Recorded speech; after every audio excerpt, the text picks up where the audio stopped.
The golden cities of the gods, the most devastating cosmic weapons, and Lord Rama himself all share a single, unexpected point of origin.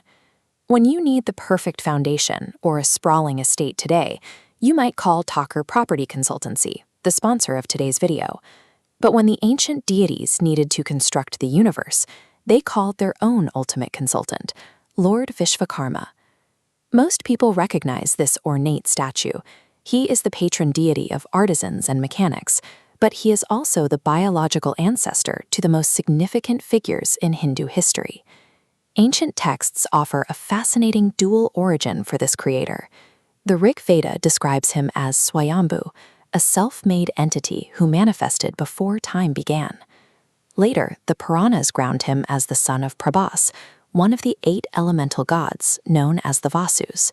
To oversee the infinite construction of reality, scriptures describe him manifesting with 5 faces, allowing him to watch over every corner of the universe simultaneously. He designed the physical environment of the gods and fathered the bloodline that inhabited it. The top of his earthly family tree begins with his wife, Prahladi Devi. Together, they had 5 sons, Manu, Maya, Twasta, Silpi, and Vishwagna. These 5 Prajapatis applied their father's creative power to human civilization, becoming the founders of 5 distinct gotras. If you meet a traditional Indian artisan carving stone today, they can likely trace their direct ancestry right back to one of these 5 individuals. By passing down his knowledge through his sons, Vishwagna encoded the blueprints for human engineering and art straight into the genetics of civilization. The most dramatic branch of his family tree belongs to his daughter, Sanjna. She married Surya, the sun god, but quickly encountered a physical impossibility. Her husband's blinding heat was lethal to be around. To save the marriage, Vishwakarma intervened. He placed the sun itself onto a massive celestial lathe and shaved away 1/8 of its blinding power. As the divine architect, he recycled the scraps. He gathered that superheated stardust and forged the ultimate arsenal of the gods, the trident of Shiva, the chakra of Vishnu, and the lance of Kartikeya. With the sun safely cooled, Sanjna and Surya conceived Vivasvata Manu, igniting the solar dynasty. The bloodline cascades through history, producing mighty kings like Saga, Bhagiratha, and eventually Dasharatha. He is the father of Lord Rama. By cooling the sun, Vishwakarma inadvertently forged both the weapons of the gods and the bloodline of their greatest avatar. The cosmic overlaps continue.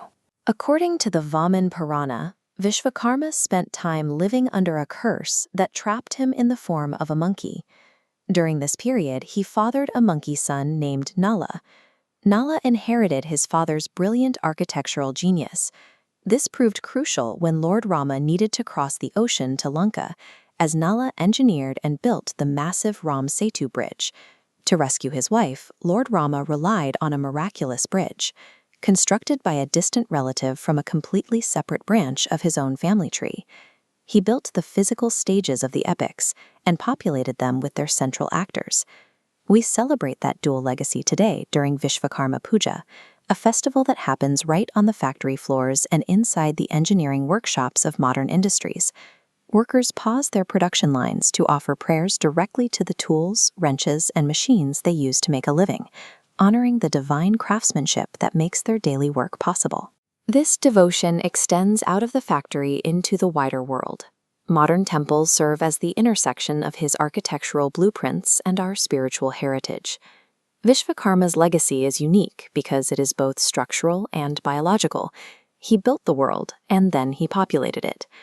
Building a lasting legacy requires a solid foundation, whether you are engineering a cosmic bloodline or securing your next investment with Tucker Property Consultancy.